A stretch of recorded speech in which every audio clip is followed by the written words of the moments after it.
नमस्कार दोस्तों। आज हम लोग एक नए टॉपिक सामान्य अध्ययन एवं निबंध का एक नया टॉपिक है, एक राष्ट्र एक चुनाव। बहुत जरूरी टॉपिक है जो कि कॉन्स्टिट्यूशन या पॉलिटी गवर्नेंस से ये प्रश्न आ सकता है या ये निबंध में आ सकता है। पॉलिटिकल निबंध में एक राष्ट्र एक चुनाव बहुत ही चर्चित है ये टॉपिक, और इस टॉपिक पर इसलिए इम्पोर्टेंट है क्योंकि यह पार्लियामेंट की ज्वाइंट कमेटी के पास, पार्लियामेंट्री ज्वाइंट कमेटी के पास विचारार्थ प्रस्तुत की जा चुकी है। और इस कमेटी, ज्वाइंट पार्लियामेंट्री कमेटी के चेयरमैन पीपी चौधरी जी हैं, जो कि भारतीय जनता पार्टी के सांसद हैं। 39 सदस्यीय कमेटी बनाई गई है जो कि इनके संभावनाओं, आशंकाओं और किस प्रकार से ये संविधान संशोधन करके इसको लागू करना चाहिए, इस पर सभी सर्वदलीय राजनीतिक दलों से ये 39 सदस्यीय कमेटी बनी है, जिसमें विभिन्न राजनीतिक दलों के मेंबर हैं। यह इस पर विचार कर रही है। तो ये समिति की रिपोर्ट पर विचार कर रही है और देख रही है कि कैसे पूरे देश में एक साथ लोकसभा, विधानसभा के चुनाव करा दिए जाएं भविष्य में, तथा 100 दिन के अंदर पंचायतों एवं नगर पालिका के भी चुनाव हों, जो कि अभी पूरे साल भर चुनाव होते हैं। किसी न किसी राज्य में किसी न कोई उपचुनाव, कभी पंचायती राज के, कभी आपके सांसद के, संसद के यानी कि पार्लियामेंट, लोकसभा के, विधानसभाओं के, कभी किसी राज्य में चलता है चुनाव, कभी कहीं चलता है, कभी उपचुनाव होते हैं। तो इससे पूरे साल भर मशीनरी व्यस्त रहती है। तो ये विचार चल रहा है कि साल भर में केवल 5 साल में केवल एक ही बार चुनाव हो। इसके लिए 2 सितंबर 2023 को एक कमेटी गठित की गई थी पूर्व राष्ट्रपति श्री रामनाथ कोविंद जी की अध्यक्षता में, और इस कमेटी ने अपनी रिपोर्ट 1 साल बाद 2024 में मंत्रिमंडल को, केंद्रीय मंडल को सौंपा, यानी गृह मंत्री को सौंपा, और जिसे कि केंद्रीय मंत्रिमंडल में इसको सितंबर 2024 को स्वीकार कर लिया। 1 साल के अंदर रिपोर्ट तैयार हुई और 2024 को सितंबर में इसको स्वीकार कर लिया गया। और ये विषय उठा इसलिए क्योंकि कई बार आपके विधि आयोग ने, चुनाव आयोग ने ये रिकमेंडेशन किया था कि 5 साल में एक ही बार चुनाव एक साथ होने चाहिए सभी राज्यों के और लोकसभा के। चूँकि देश की आज़ादी के बाद संविधान के लागू होने पर ऐसा हुआ है। 1951-52 में पहला इलेक्शन लोकसभा का हुआ था, यानी पार्लियामेंट्री इलेक्शन। फिर 57 में हुए, 62 में और 67 में हुए। इसके साथ ही साथ राज्यों के भी विधानसभाओं के चुनाव हुए थे, कोई समस्या नहीं आई थी। लेकिन 1969 में कई राज्यों में विधानसभाएं भंग हो गई थी, और फिर 70-71 में आपकी लोकसभा भी भंग हो गई थी। उसी समय से ये पूरा सिस्टम बिगड़ गया और अलग अलग समय में राज्यों के विधानसभाओं के चुनाव होने लगे और लोकसभा के भी समयावधि चेंज हो गया। तो इन सब जो आपके विधि आयोग थे, लॉ कमीशन, और आपका 1999 में लॉ कमीशन ने, और 2002 में संविधान संशोधन, संविधान समीक्षा आयोग बनाया गया था आपके माननीय प्रधानमंत्री स्वर्गीय अटल बिहारी वाजपेयी जी के प्रधानमंत्रित्व काल में। और 1983 में चुनाव आयोग ने भी एक राष्ट्र एक चुनाव की बात किया था। ऐसी रिकमेंडेशन पहले आ चुकी थी, तो उसको ध्यान रखते हुए वर्तमान सरकार ने ये समिति बनाई थी। अब बता दिया कि इसका उद्देश्य केवल ये है कि लोकसभा और विधानसभाओं के चुनाव एक साथ कराए जाने के संबंध में संभावनाओं और औचित्य को विचार करना। तो उसने विचार किया और समिति ने एक साथ चुनाव की व्यवस्था को स्वीकार किया। जब समिति ने श्री रामनाथ कोविंद पूर्व राष्ट्रपति के अध्यक्षता में जब ये समिति बनाई, तो उनकी समिति ने इस बात को स्वीकार किया कि चुनाव हो सकते हैं लोकसभा और राज्य विधानसभाओं के एक साथ।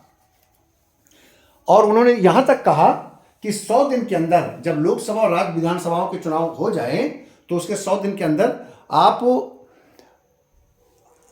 पंचायतों के एवं नगरीय निकायों के भी चुनाव करा दीजिए। यानी कि नीचे से लेकर पंचायतों से लेकर लोकसभा तक सारे स्तर पर चुनाव एक साथ लगभग 3 से 4 महीने के अंदर उसको आप पूरा कर दीजिए। अब उन्होंने एक सिफारिश ये भी किया, समिति ने सिफारिश किया कि ये तभी हो पाएगा जब संविधान संशोधन किया जाए, क्योंकि चरण 1 में जो आपका हमारा जो संकल्प है, यानी कि समिति का जो कहना है कि लोकसभा एवं विधानसभाओं के चुनाव एक साथ कराया जाए, तो इसका मतलब ये है कि आपको संविधान संशोधन करना पड़ेगा, क्योंकि संविधान में ये कहा गया है कि 5 साल का कार्यकाल लोकसभा एवं विधानसभा का होता है। यदि सदन में बहुमत नहीं रहता है और सदन भंग हो जाती है तो फिर से अगले 5 साल के लिए चुनाव होगा। लेकिन अब यहां पर संशोधन होना है, अगले 5 साल के लिए चुनाव नहीं होगा, बल्कि अगर पहले भंग की जाती है लोकसभा तो केवल शेष अवधि के लिए ही चुनाव होगा। यानी कि 3 साल के अंदर अगर लोकसभा भंग हो गई तो केवल अगले 2 साल के लिए ही चुनाव होगा, या राष्ट्रपति शासन की किस प्रकार से व्यवस्था होगी इस पर भी विचार किया जाएगा। तो चरण 1 के चुनाव के लिए संविधान के अनुच्छेद 368 के अंतर्गत विशेष बहुमत से संविधान संशोधन करना होगा, अगर लोकसभा राज्य विधानसभाओं का चुनाव एक साथ कराना है, क्योंकि हमारे संविधान में एक साथ चुनाव का उल्लेख नहीं किया गया है। तथा चरण 2 के चुनाव के लिए जैसे कि कहा गया कि नगर पालिका पंचायतों का चुनाव भी 1 साल के अंदर 100 दिन के अंदर करा लीजिए, यानी कि लगभग 3 महीने में। तो इसके लिए भी आपको संविधान संशोधन करना होगा और इसके लिए राज्यों का, आधे से अधिक राज्यों का समर्थन भी आवश्यक होगा।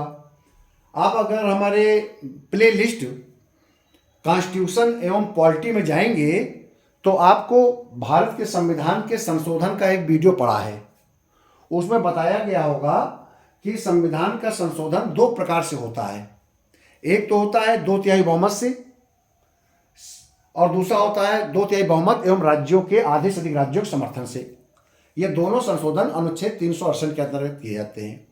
तो आपको अगर संविधान के संशोधन के बारे में विस्तार से पढ़ना है तो मेरे प्लेलिस्ट में जाइए और उसमें सर्च करिए, आपको मिल जाएगा।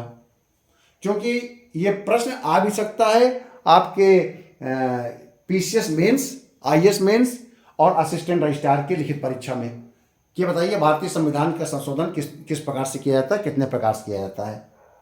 तब ये आपको क्वेश्चन आएगा, फिर आप कहेंगे कि सर ये तो आपने हमको बताया नहीं था। आप हमारे प्लेलिस्ट में जाइए, आपको मिलेगा। मैंने पूरे video, important topic video constitution के ऑलरेडी मैंने बना रखे हैं, लगभग 30 से 40 वीडियो, आप सर्च कीजिए तो आप समझ जाइए। तो इसके अंतर्गत जब एक राष्ट्र एक चुनाव की बात आएगी तो आपको ये दोनों चरण में जो बदलाव की बात सिफारिशें किया है आपके श्री रामनाथ कोविंद की कमेटी ने, ये दोनों चीज़ों को लागू करने के लिए संविधान संशोधन करना होगा। इसके अलावा संविधान के और भी संशोधन करना होगा, वो है अनुच्छेद 82, अनुच्छेद 83, अनुच्छेद 172 और 324। ये याद कर लीजिए, लिख लीजिए, क्योंकि ये कॉन्स्टिट्यूशनल और पॉलिटी का लेख है, तो इसलिए इसमें से आपको आना चाहिए समझ में। और ये अगर लेख आ जाएगा, निबंध आ जाएगा तो भी आपको लिखना पड़ेगा। अनुच्छेद जो आपके 82 और 83 हैं, ये संसद के सदनों की अवधि के संबंध में है। संसद की अवधि 5 साल की होती है, अगर भंग हो जाएगा तो फिर अगले 5 साल के चुनाव होगा। लेकिन यह संशोधन करना पड़ेगा कि अगर भंग किया जाएगा तो कैसे आगे कितने साल तक रहेगी, कि अवशेष अवधि के लिए जितनी शेष बची थी अवधि लोकसभा की, केवल उतने समय के लिए चुनाव होगा कि उस समय राष्ट्रपति शासन रहेगा, क्या व्यवस्था होगी, ये अभी जब कानून बनेगा तो स्पष्ट किया जाएगा। ये मैं सिफारिशों की बात कर रहा हूँ, इस सिफारिश में 82-83 चेंज होना है। 172 जो है अनुच्छेद, ये राज्य विधानसभाओं के कार्यकाल की बात है, उनका भी कार्यकाल 5 वर्ष होता है। तो इस पर भी ये व्यवस्था आएगी कि शेष अवधि के लिए चुनाव कराया जाएगा। 5 साल में जितना समय बच गया है, अगर भंग होती है, कि राष्ट्रपति शासन लगेगा, अगर लगेगा तो क्या प्रक्रिया होगी। 324 में संशोधन अपेक्षित है। अनुच्छेद 324 निर्वाचन आयोग के बारे में है, जो राष्ट्रीय निर्वाचन आयोग के बारे में है, तो 324 की उल्लेख करता है। उसमें भी करना पड़ेगा कि उसमें किस प्रकार से चुनाव कराने की व्यवस्था होगी। ठीक है। अब आता है कि एक साथ ये क्वेश्चन आता है कि एक साथ चुनाव कराने का औचित्य क्या है। ये क्यों प्रश्न उठा कि एक देश एक चुनाव होना चाहिए। ये क्यों प्रश्न उठा कि पूरे देश में हर 5 साल में एक साथ चुनाव करा दीजिए, नीचे से लेकर ऊपर तक के स्तर से। आपका ग्राम पंचायत, नगरीय निकाय, विधानसभा, लोकसभा। औचित्य ये निकला, ये कहा गया कि शासन पर ध्यान। होता क्या है, जब पूरे देश में पूरे साल भर चुनाव होते रहते हैं तो शासन पर ध्यान नहीं रहता। उस राज्य के मुख्यमंत्री, देश के प्रधानमंत्री, देश के मिनिस्टर्स, विधायक, एमपी, संबंधित पॉलिटिकल पार्टी के मुख्यमंत्री उन चुनाव पर अपना ध्यान केंद्रित करते हैं, प्रचार प्रसार में लगे रहते हैं, और जिसके कारण गवर्नेंस पर ध्यान नहीं होता है। अपने राज्य में, अपने क्षेत्र पे, अपने देश के प्रशासन पर उनका ध्यान भटकता है उस दौरान। उदाहरण के मान लीजिए कि उत्तराखंड में चुनाव होना है इस समय, और उत्तराखंड में मान लीजिए चुनाव होना है, तो भारत के प्रधानमंत्री, संबंधित पार्टी के बड़े नेता और उसी पार्टी के विभिन्न राज्यों के मुख्यमंत्री समय समय पर प्रचार प्रसार के लिए उत्तराखंड जाएंगे। जिससे क्या होगा, उस राज्य में जिस राज्य के मुख्यमंत्री या मंत्री या केंद्रीय कैबिनेट के मंत्री, जब ये लोग जाते हैं चुनाव के प्रचार प्रसार के लिए, तो संबंधित राज्य और केंद्र के गवर्नेंस पर प्रभाव पड़ता है। तो ये कहा जाता है कि अगर एक ही बार में चुनाव होगा तो 90 और 100 दिन के अंदर ही ये चुनाव पूरे देश में पूरे हो जाएंगे, तो बाकी के 4 साल, 6 माह या 8 महीने केवल गवर्नेंस पर विचार होगा, विकास की नीतियों पर होगा, अच्छे कामों पर होगा। दूसरी बात, शासन में निरंतरता। गवर्नेंस में एक निरंतरता रहती है, यानी कि पता रहता है कि एक बार अगर चुनाव होंगे तो लगातार 5 साल तक सरकार चलेगी, पूरे देश में एक जैसा नीति लागू किया जा सकता है। विभिन्न राज्यों की डिमांड के आधार पर, पॉलिसी के आधार पर, आवश्यकता के आधार पर या तुष्टीकरण के आधार पर समय समय पर बीच बीच में नीतियों को बदलना नहीं पड़ेगा। 5 साल तक एक बार सरकार आएगी, 5 साल के लिए केंद्र से लेकर राज्यों तक जैसी सरकार बनेगी ये पता रहेगा 5 साल तक रहेगी गवर्नमेंट, तो पूरे देश में एक जैसी नीतियों को लागू किया जाएगा। तीसरा कहा गया संसाधनों का अच्छा इस्तेमाल। एक साथ चुनाव होगा तो चाहे पुलिस बल हो, अर्धसैनिक बल हो, वित्त हो, प्रशासन हो, चुनाव आयोग की चाहे मशीनरी हो, इसका एक ही बार इस्तेमाल होगा 5 साल में, तो इसका बेहतर प्रयोग होगा। साल भर उसी मशीनरी का छोटे छोटे पैमाने पर अगर प्रयोग किया जाता है तो पूरे साल मैन पावर, आपका संसाधन का दुरुपयोग होता है। एक ही काम को जब हम बार बार करते हैं तो फिर हर चीज़ का दुरुपयोग होता है। चौथा, वित्तीय बोझ में कमी। जो काम एक बार में सारा डिप्लॉयमेंट होगा तो एक ही बार खर्च आएगा, ऐसे 5 साल तक विभिन्न राज्यों को, क्षेत्रों में अलग अलग चुनाव समस्याओं से जूझना पड़ता है, चुनाव चलते रहते हैं, तो उतना ही फाइनेंशियल बर्डन गवर्नमेंट पे पड़ता है। चुनाव आयोग, विधि आयोग की रिपोर्ट में एक साथ चुनाव से पास है। एक यह भी औचित्य है कि जब चुनाव आयोग अपनी रिपोर्टें देता है, विधि आयोग अपनी रिपोर्ट देता है, जब दिया है तो उन्होंने कहा है कि एक साथ चुनाव होना चाहिए, यानी कि इन संवैधानिक संस्थाओं ने भी इसको औचित्यपूर्ण माना, तो इसलिए भी लगा कि एक कमेटी बनाई जानी चाहिए। अब आता पक्ष में तर्क, क्यों चुनाव एक साथ होना चाहिए। तो लगभग जो मैंने विस्तार से बताया उसी का ही पॉइंट में मैंने लिख दिया है। नंबर 1, चुनावी, देखिए ये जो आपका लेख सामने दिख रहा है ये बहुत ही विस्तृत लेख है। ये कम से कम 400 शब्दों का आपके स्क्रीन में जितने वर्ड हैं ये 400 वर्ड से कम नहीं निकलेंगे, इतने ही वर्ड का संविधान आपका लेख आता है असिस्टेंट रजिस्ट्रार के हिंदी में, और 250 शब्दों का आपका विस्तृत उत्तरीय प्रश्न आता है समान अध्ययन में, और ये 400 शब्दों में लिखा गया है। अगर आप इनमें से 200 शब्द भी याद कर लेंगे ठीक से तो आपको बाहर से किसी भी एक लाइन को भी पढ़ने की जरूरत नहीं है। तो पक्ष में तर्क क्या है, चुनावी लागत में कमी, मैंने बता दिया। अगर एक बार चुनाव होगा 5 साल में पूरे देश में तो एक ही बार बस लागत आएगी। ऐसे चुनाव आयोग पूरे 5 साल कहीं ना कहीं चुनाव कराता रहता है। अलग अलग स्थानों पर अलग अलग समय पर चुनाव होने से श्रम और वित्त का दुरुपयोग नहीं होगा, आपको बता दिया। अलग अलग स्थानों पर अलग अलग समय पर चुनाव होगा तो वही पुलिस बल, वही अर्धसैनिक बल पूरे देश में पूरे 5 साल तक व्यस्त रहते हैं और ऐसा लगता है कि इनका काम ही केवल चुनाव कराना है। ऐसे ही शिक्षक वर्ग, सरकारी अधिकारी वर्ग, सामान्यतः शिक्षक वर्ग पूरे किसी भी राज्य में पूरे समय कहीं न कहीं चुनाव होता रहता है, वो शिक्षक वर्ग इसी काम में लगा रहता है। मतदान प्रतिशत बढ़ेगा जब 5 साल में एक बार चुनाव होगा और तो मतदाता को पता रहेगा कि देखो अब अगले 5 साल के लिए हमको ये चुनाव करना है, इसके बीच में कोई चुनाव नहीं होना है, तो आप हमें ये पता रहेगा कि हमको अपना मत बेहतर तरीके से प्रयोग करना है और जरूर जाना है, नहीं तो अगले 5 साल तक हमको वोट डालने का अवसर नहीं रहेगा। और पूरे देश के लिए ये चुनाव डाला जा रहा है, अलग राज्य और केंद्र एक साथ चुनाव हो रहा है। सुरक्षा बलों का बेहतर उपयोग, एक ही बार का प्रयोग होगा, पूरे साल पूरे देश में एक साथ चुनाव हो रहा होगा, विधानसभाओं का भी चुनाव एक साथ होगा, वोट पड़ेगा और लोकसभा का, तो वही सुरक्षा बल दोनों के वोट एक ही समय पर पड़ेंगे। जब एक ही समय पड़ेंगे तो मानी बात है कि उसका बेहतर प्रयोग होगा। शिक्षकों तथा सिविल सेवक अपने काम पर फोकस करेंगे, मैंने पहले बता दिया। जो शिक्षक और सिविल सेवक साल भर किसी न किसी चुनाव में लगे रहते हैं, वो अपने जो उनका वर्क है विकास के कार्य, नीतियों के निर्माण, इनमें अपना मन लगाएंगे। विकास कार्यों में आदर्श आचार संहिता में बाधा नहीं पहुंचेगी। होता क्या है कि जब पूरे देश में पूरे साल भर चुनाव होते रहते हैं, कहीं न कहीं लोकसभा के उपचुनाव हो रहे हैं, कोई किसी राज्य में चुनाव हो रहे हैं, तो आचार संहिता लग जाती है। जब आदर्श आचार संहिता लग जाती है तो भारत सरकार की तमाम नीतियों की घोषणा रोक दी जाती है, क्योंकि किसी न किसी राज्य में और कहीं न कहीं लोकसभा के चुनाव संभावित होते हैं। इसके कारण क्या होता है, गवर्नेंस पर प्रभाव पड़ता है। गवर्नेंस पर प्रभाव पड़ता है, विकास कार्यों पर रोक लग जाती है, बजट का नहीं व्यय हो पाता है, बजट का आवंटन नहीं हो पाता है, इस प्रकार की नियुक्तियां नहीं हो पाती हैं। तो इस सब की समस्या आती है।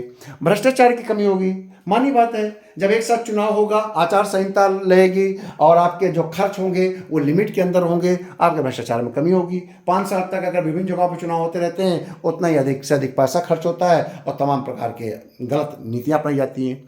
संसदीय विधायी कार्यों में सुधार, संसदीय विधायी कार्यों में सुधार इसलिए होगा क्योंकि संसद सदस्य और विधानसभा के सदस्य 5 साल तक मन लगाकर काम करेंगे संसदीय विधायी कार्यों में।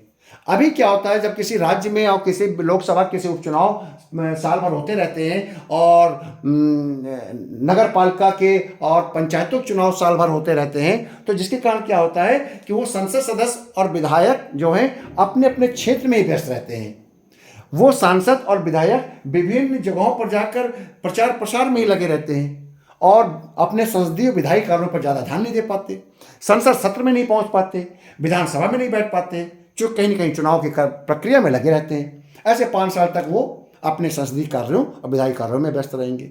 नीति निर्माण पर सकारात्मक प्रभाव, नीति निर्माण अच्छे से बनेगी, राजनीतिक स्थिरता रहेगी, 5 साल तक एक ही गवर्नमेंट काम करेगी, राज्य और केंद्र में कोऑर्डिनेशन रहेगा, चुनाव आयोग पर कम दबाव रहेगा, चुनाव आयोग भी निश्चित रहेगा और विकास और कुछ गवर्नेंस के बारे में, कुछ अच्छे तौर तरीकों के बारे में, मैन पावर के बारे में, मशीनरी के बारे में चुनाव आयोग बाकी समय विचार कर सकता है, उस पर दबाव नहीं रहेगा।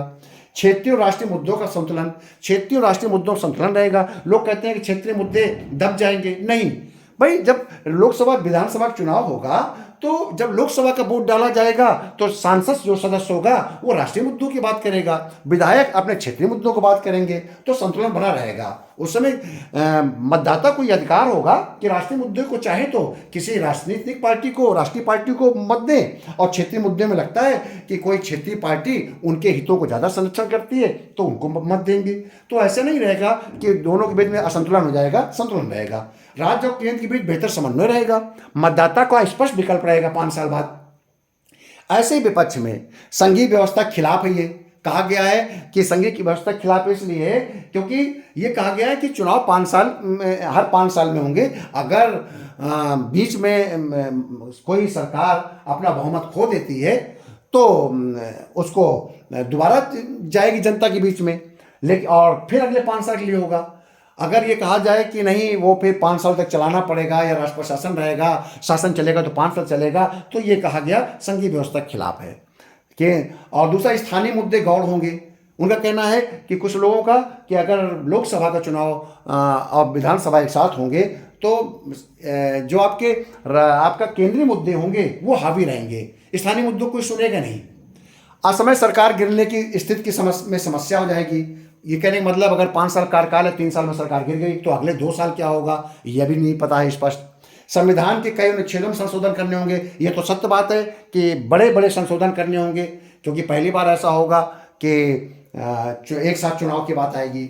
लोकतांत्रिक सिद्धांतों को उल्लंघन, क्षेत्रीय दलों को नुकसान, इनका कहना है एक साथ चुनाव होने पर जो बाहुबली लोग होंगे, यानी कि जो आपका लोकसभा के जो सांसद क्या चुनाव लड़ रहे होंगे उनका क्षेत्र व्यापक होगा।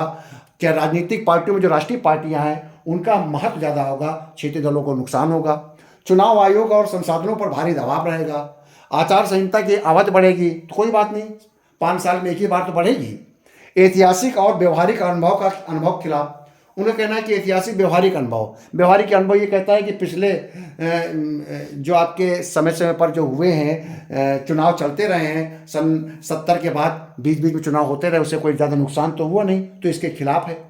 आकस्मिक स्थितियों जैसे प्राकृतिक आपदा, अशांति में क्या होगा, मान लीजिए अचानक आपातकाल पड़ गया, 5 साल के चुनाव समाप्त हुआ कार्यकाल और कोई बात हो गई, आप प्राकृतिक आपदा आ गई, अशांति हो गई, तो क्या करा जाएगा?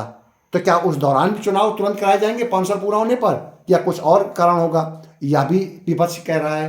अब इस पर भी कोई भी निर्णय निकाला जाएगा, संयुक्त कमेटी बताएगी क्या होना है। जनता के प्रति जवाबदेही में कमी, जनता के प्रति तो जवाबदेही रहेगी। जनता के प्रति जवाबदेही में कमी का मतलब लोगों को यही कहना है कि 5 साल तक के लिए सरकार निश्चिंत हो जाएगी, उसे पता है कि हमारा जनता कुछ नहीं कर पाएगी, चुनाव तो अब 5 साल बाद ही होने हैं, चाहे सरकार के पास समर्थन रहे ना रहे। तो ये लोगों को सोचना है अब इसमें किस प्रकार से होगा संशोधन और क्या नीति बन के आएगी, क्या आपके एक्ट पारित कराया जाएगा, क्या आपके विधेयक में किन किन बातों को शामिल किया जाएगा, यह भी स्थिति स्पष्ट होनी है। तो इस प्रकार से स्पष्ट है, एक देश एक चुनाव एक प्रभावशाली विचार तो है, लेकिन एक जटिल अवधारणा है। अब ये देखना है कि संयुक्त कमेटी जो पार्लियामेंट की है, जो चौधरी साहब के नेतृत्व में गठित की गई है, पीपी चौधरी साहब के, वो क्या सिफारिश करती है और किस प्रकार का विधेयक पारित किया जाता है और कैसे संविधान संशोधन होता है। ये एक महत्वपूर्ण टॉपिक है, इसको आप पढ़िए, अच्छे से नोट्स बना लीजिए, इससे बाहर आप मत जाइएगा, इतना ही केवल पढ़ लीजिएगा। बहुत बहुत धन्यवाद।